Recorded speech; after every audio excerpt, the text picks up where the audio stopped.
I'm Callie Lewis. You're watching Geek Brief TV. This is Brief 695.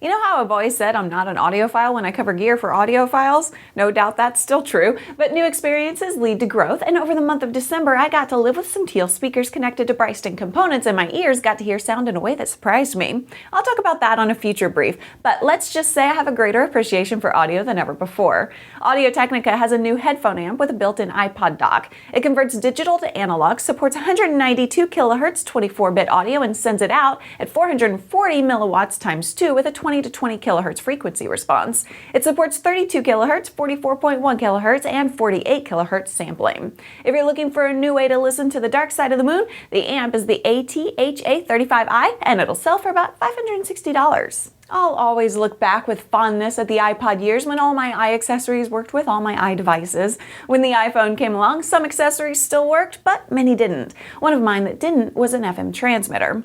There have been others, but the Belkin TuneCast Auto Live adds a little more to the mix. For one thing, it uses location information provided by the iPhone to determine FM settings likely to provide the best transmission experience. It also provides a gorgeous iPhone graphical user interface for station switching. The price is $80 and we'll start seeing it in stores within a couple months. Early adopting is fun, but dangerous when there's a format war. I finally picked up a Blu-ray player last fall and I hate it. It just doesn't work like any modern piece of technology should. It's rare that we put in a disc without a message that it's unreadable. Sometimes upgrading the firmware is the only thing to do to get a disc to play. Other times it's reverting to factory settings. Often it's a matter of unplugging the player and plugging it back in before it'll read the disc. Maybe it's because it's a cheap unit, maybe it's a bad unit, I don't know, but what I do know is that Oppo makes very well-reviewed Blu-ray players, and mine wasn't made by them. They have a new player called the BDP80, and it's a little closer to a price point that doesn't scare me away. It sells for $290, supports BD Profile 2.0, DVD video, DVD audio, Super Audio CD, HD CD, CD, and video codecs like AV-CHD and MKV. Its HDMI port supports 1080p, Full HD, 1080p, 24Hz, Deep Color, and Source Direct modes. The untimely death of Visual Hub was rough on many people working to compress video for the web. It wasn't as devastating as it could have been, though, because it continued to work until OS updates started breaking functionality. We hunted and hunted for a replacement and finally settled on Sorensen Squeeze 6. It's simple to use. We select the 3 different encode options we use for the brief: Apple TV, iPhone 16.9, and WMV 480p 16.9. We changed the presets on Apple TV to multi-pass processing and on iPhone 16.9 to 2-pass variable bitrate. We hit the squeeze button and walk away.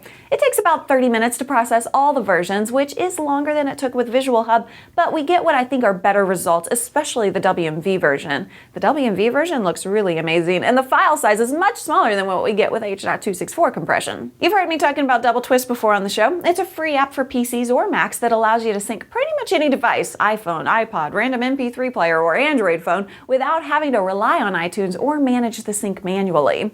And as more and more people are attracted to Android phones, Double Twist has been getting a lot of attention. T-Mobile is partnering with them to take iTunes head-on. In an effort to promote Double Twist, T-Mobile will be displaying banners in their stores and on their website, and they're even pre-installing software on the MyTouch Finder edition. I really hope they start to install it on more phones than just that one. Tomorrow is the big super hyped announcement from Apple. We all expect Apple to announce a tablet, and I have confirmation that it will indeed be announced, but I'm hearing that we'll be a bit disappointed. So many rumors have come out about what it'll be able to do and what it'll be, and it's just not going to do everything that the blogs are predicting. But keep in mind that many people have reported hearing Steve Jobs say that this will be the most important thing he's ever done, so...